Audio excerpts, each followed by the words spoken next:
Le pitch est une étape incontournable lors du démarrage de votre activité et même avant. N'attendez pas d'avoir commencé pour écrire votre pitch. Le pitch permet de décrire de façon pertinente qui vous êtes et ce que vous faites. L'objectif principal est de convaincre et d'enthousiasmer toutes les parties prenantes.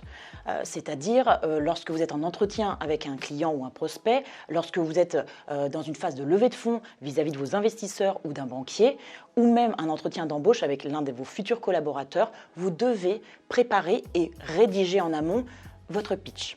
Il existe plusieurs types de pitch, ou du moins différentes longueurs, en fonction du temps qui vous est alloué. Essayez de préparer 3 pitchs en avance. Un ultra synthétique d'1 à 2 phrases, un second d'environ 2 minutes, et un troisième, une version longue qui peut aller jusqu'à 30 voire 45 minutes si besoin. Alors pour ce faire, un pitch, vous devez suivre quelques conseils. Le premier conseil est de soigner la structure de son pitch, c'est-à-dire de dégager 2 ou 3 idées principales et de faire ensemble qu'elles s'articulent de manière très logique. Le deuxième conseil est de faire du storytelling.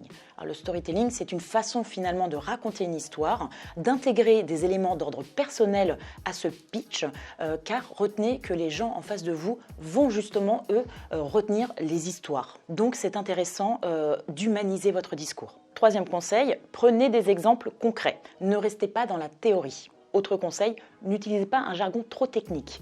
Effectivement, les personnes qui sont en face de vous n'ont pas beaucoup de temps à vous consacrer et ne connaissent pas forcément votre secteur d'activité.